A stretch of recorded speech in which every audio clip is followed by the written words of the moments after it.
Hey, Beto. So Saturday brunch, how'd that go? Oh, it was popping like all them champagne bottles that we used. Ew. Ew. It was a good time. Okay, well, that's good. You know what else was a really good time? Last night, because it was Drag Race time! Yes!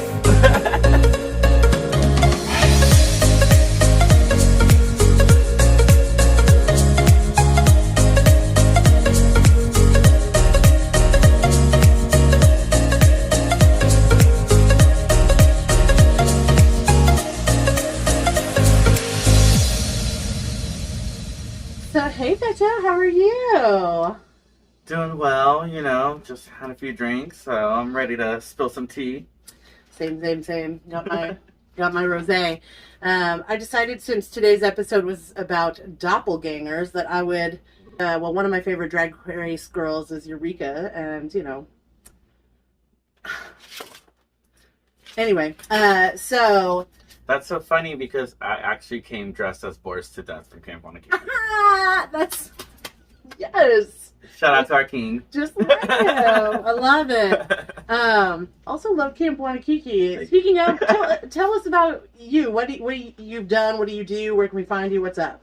So I do a lot of drag photography and videography. I've worked for Hamburger Marys for plus amount of years. I run Mystical Dreams Productions, and we do a lot of different things. We've done shows like Widow's Wardrobe Weinback, Needy Tug, different types of drag, trying to open up the world. Crazy Ex-Girlfriend with Heidi Banks.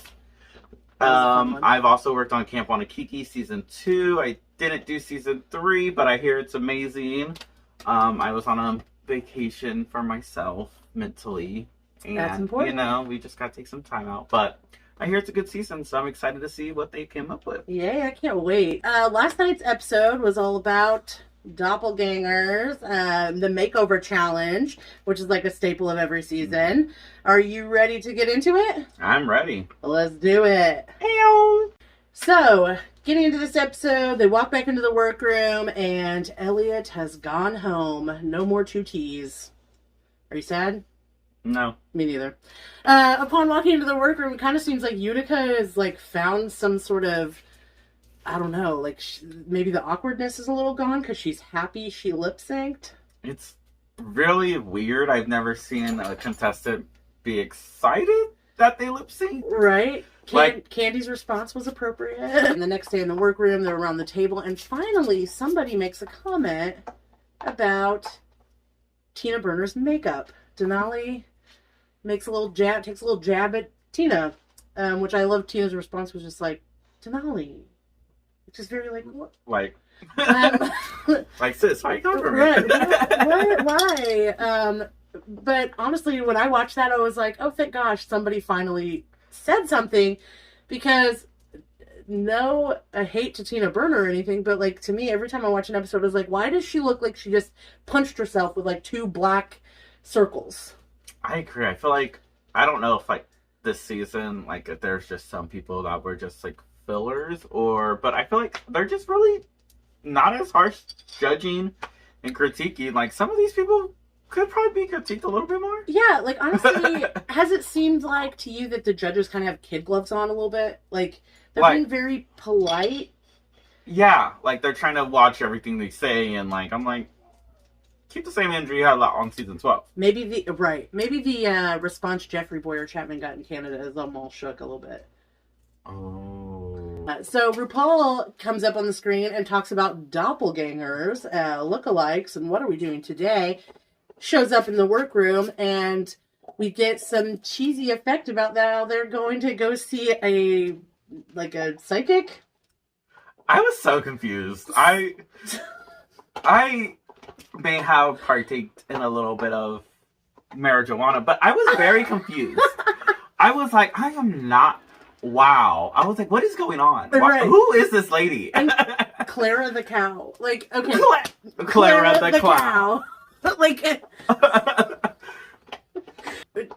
What are we on Maury Povich now? And the psychic is like, I'm sensing, did somebody have a dad who drove a truck? That could be anyone, lady. Tina's like, well, my dad. I'm like, my dad too. My dad drives a truck. He did say intuitive psychic, which I think means intuitive like means I'm reading what you're saying and I'm pulling from that. Two of you like each other. You two. Like, it's guessing. Intuitive psychic reading on television is basically they have an earpiece and producers are saying, hey, talk about so-and-so's cow. So then, cheesy effects, boom, they're back in the workroom. Super campy, kind of cute, whatever. I don't hate it, but like, what? Apparently the whole point of the psychic was it made RuPaul have a reason to pair them off how she did. It felt like a long-winded storyline. So the pairings are Mick and Candy, Rosé and Tina, Denali and Olivia, Utica and Simone, and then RuPaul announces that this is the Makeover Challenge, and plot twist, it's COVID time. You can't bring anybody new in here. You're making over each other. How will this go? I don't know. Let's keep going. So now we're going around the workroom. We're getting ready. We're trying on each other's clothes. Mm-hmm. We're, getting to know each other a little bit better. Rosé trying on Tina's costumes, laughed the whole time. Like, agreed. Utica and Simone. Ooh. So Simone trying to figure out Utica and be kooky and weird and trying on all these costumes, and you could just see on Simone's face, she's like, I don't know. It, like, you can just tell they both were just, like, holding their breath this whole week, like. Yeah, and I think Utica, as she's, like, hearing what Simone, because there were two of those costumes there. You could see on the, behind, there were, like, two of the wigs. Because I would imagine, like, you're getting ready, the makeover is going to show up, so you have two costumes ready. Only now you only need one of them. So she's like, hey, this is what I was going to do for the makeover. This is what I would like to put you in. And as she's explaining it to Utica, Utica's like, oh, that's, like, no, but I'm white. Like. Slowly, like, kind of just right, like, oh gosh, now I'm uncomfortable. And I appreciate Utica for being, woke and aware. Mm-hmm. However, this challenge, Simone is literally telling you, like, hey, I'm gonna make you me, and this is me, so it's okay. For me, this is a competition. I totally get respecting everybody, and we should always respect cultures, like, no matter what. But at the end of the day, it's also $500,000. Wrong show. It's $100,000 on the line. They don't got that much of a budget yet. They should, but okay. Right. It's been how many seasons? Hello. RuPaul, we're waiting. Hello. How many seasons and how many Emmys, and we can't get more than $100,000? Like, being fun, y'all got some money. But anyways, it's $100,000 on the line and a weekly tip out, essentially. So, like, I feel like if everyone is telling you, like, look, let's just take a chance. We will make this least offensive, and we will make it more of a appreciation, a loving moment, and like an educational and historical moment. Yeah, even when RuPaul came in and was doing the come to the table arounds. They're not walk arounds anymore. Walk to my table. That yeah. No. Come here, girls. Who's next? COVID prevents me from walking around. I have to have you all come to me. But sure. So even when they go up to RuPaul, and Simone asks, which I'm really glad Simone did, like, hey, look, this is what I want to do. What do you think about this? And RuPaul was like, look, there is a difference between appropriation and appreciation. And in this challenge, you got to do what is right. And it's okay. Right. I mean, that is Simone. Be Simone. Figure it out. I do respect Utica for holding and being like, maybe I shouldn't do this. Because totally, that's totally real. Like, it's the times, and you probably should not. But in the sense of drag, and in the sense of the competition and the challenge, and you're trying to be Simone. Right. So you have to, and that's Simone. And that is like quintessential Simone. Now we take it to the runway, and we've got to practice.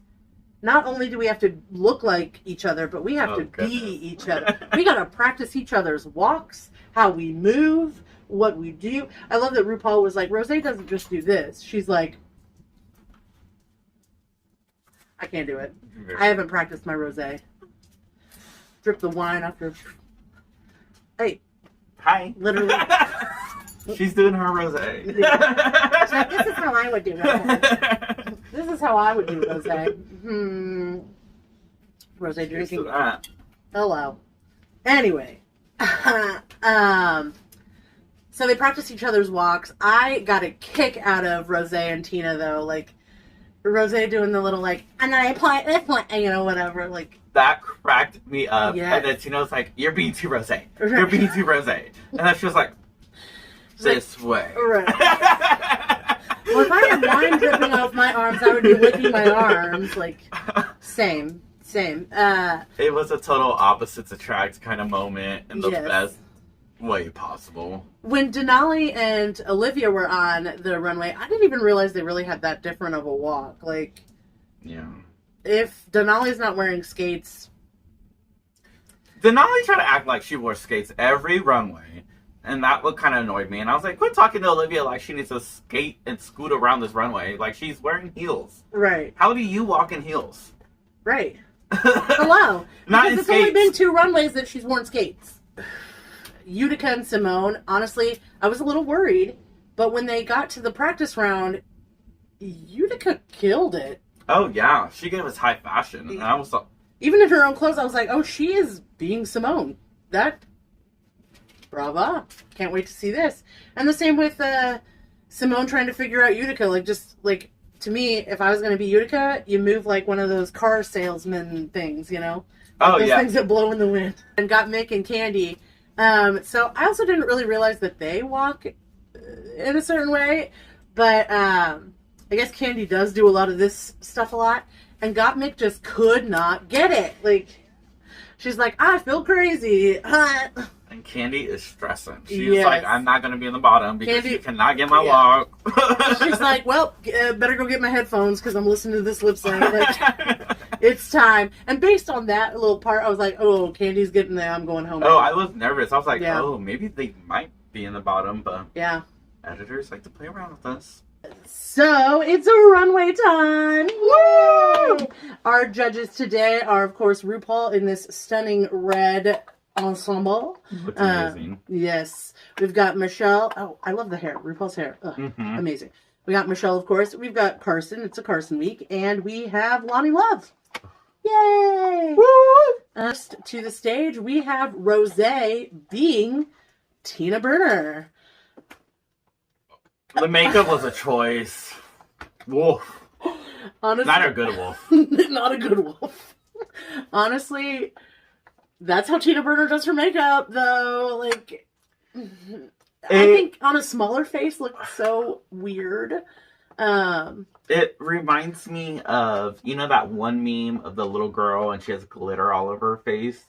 And she has like the lip gloss. Yeah. That's what I thought Rosé looked like. That's hilariously accurate. Pictures are going to be hard to share because they didn't take home any of this stuff to take photos for Instagram. Oh, I didn't think about that. Like, that's the other anyway. But then Tina Berner came out as Rosé, and the paint. Best she's ever painted. She did pull off Rosé pretty well. Like, she got the little finger twists and even like the turning around, looking over the shoulder, and cutesy little moment. Pink wig. Tina said she didn't like the color pink. I was like, who are you? Everybody loves pink, right? Is that? But it looks so good on her. She did. That was the best Tina's ever looked. Should do more Rosé more often. So next up we have Olivia Lux being Denali. In fact, even wearing Denali's, what was this, the entrance look wig? Like, we've seen this wig. Yeah. I feel like I've seen Denali wear this wig every week. I feel like I've seen... So, safe to say, not a Denali fan. That's going to be a Denali no. I tried to make something happen. That didn't happen. Yeah, no. Denali's paint on Olivia was not that great. It No. looked weird. Yeah. Like RuPaul said, where was the blend? I thought Olivia painted Denali better than Denali painted Olivia. And honestly, it was not easy to paint other people, but going to that, Denali being Olivia, My number one question when I saw Denali walking the runway as Olivia is, where was the tiny purse? Me too! That's what I was waiting for. Olivia is selling tiny purses on her website because she's already had several looks with tiny purses. So, wearing this little ball gown, whatever else, and honestly, the makeup, this was definitely the worst Denali has ever looked. And I guess I didn't realize, because I love Olivia. I think Olivia is gorgeous and has the biggest, cutest smile, and I love Olivia so much. But, can she not paint either? Like, was that, like, there was no good blend there. The eyeliner was questionable. Like, no contour. Yeah, no contour. Like, Denali looked busted. Next to the stage, we have Simone as Utica. Killed it, nailed it, fantastic. Hello. Like the little bodysuit underneath, the struggling with the fabric thing. It was everything that Utica said it was going to be, and Simone did it perfectly. Like, the colors went all together. It was very artistic. I lived. I thought it was fucking fantastic. My inner geek was like, oh, this is hot. Yeah, it was really good. And Simone definitely, like, played up, like, using her legs and her arms. Very Utica. Could not have done any better, I don't think. Like, that was makeup great. Makeup was real cute, too. Yes. Like, the way, like, the lips would, like, splotch different colors. See, but, like, that could be attributed to Utica is an artist, and true. She can see a canvas and figure it out. And Utica did a great job putting Simone in Utica drag. I agree. And on the flip side, we have Utica coming out as Simone. Which, she was nervous, she hesitated, but bitch, what killed it? Yes. I thought she looked fantastic. The walk was great. The little pop of the collar. She definitely had that, like, Simone power. She gave the Simone high fashion runway Paris walk. And yes. I loved to just see Utica in a different light. I thought that was fun. Yeah. Honestly, I have a lot of opinions about Utica that I've shared in previous reviews, but Utica always does this very nervous, awkward thing, and I kind of feel like, just from everything that happened in this episode, like, I hope Utica remembers this. I hope she takes all of the lessons that she just learned from Simone and carries them into the other episodes, because if she can do that, she'll actually go pretty far. I thought she looked fantastic. She really did. Wow. Yep, gold tooth and all. Simone painted that. Yes. Gold tooth and all. Simone beat the fuck out of her mug. That was... gorgeous. Yes. And then we have Got Mick coming in as Candy Muse. Definitely throwing in a lot of the I'm gonna beat you up kind of stuff.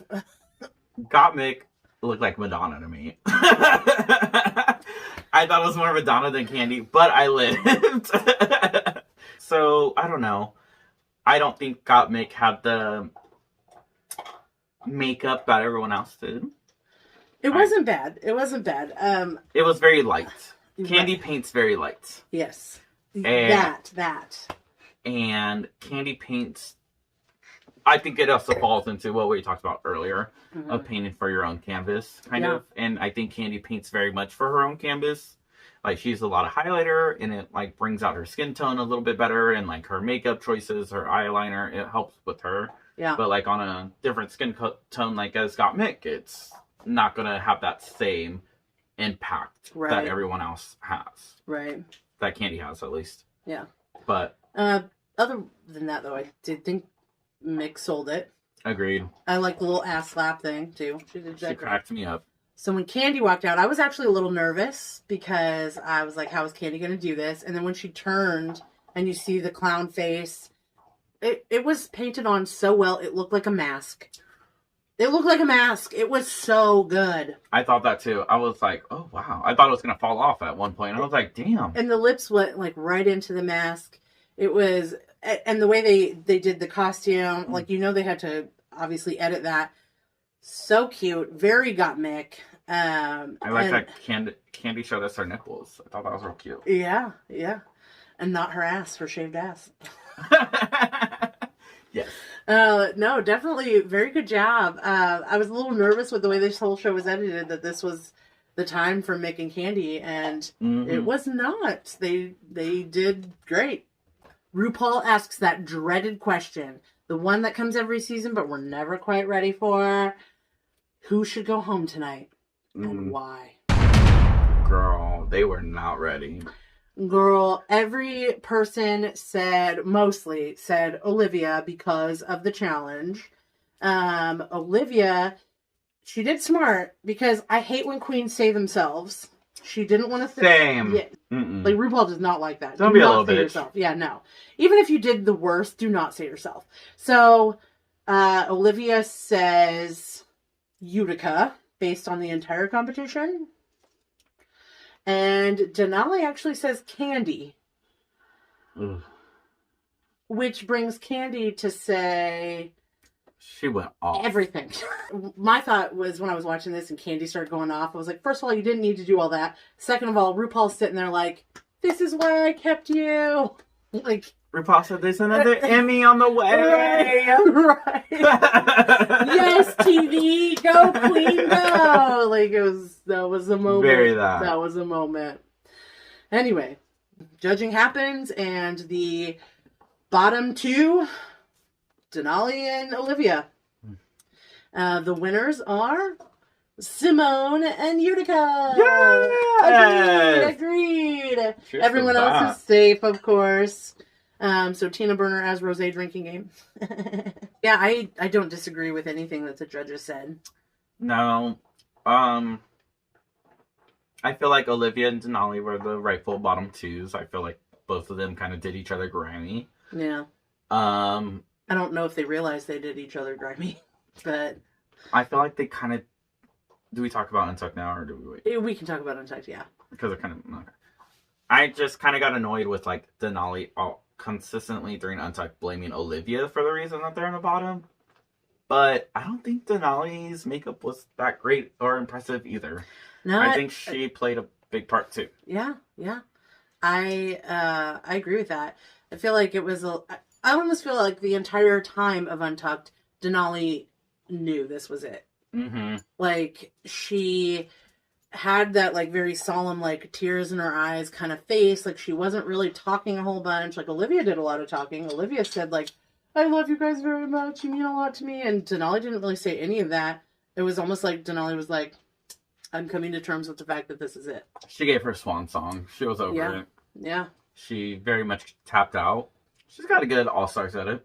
She does have a good All-Stars edit. Her to come back. I also think the fans, like, one of the thoughts that I had watching it the first time was, oh, the fans are going to be mad.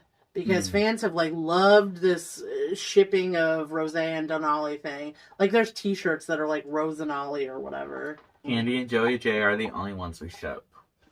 They're going to live together someday. It's going to be a whole thing. We will all buy that OnlyFans.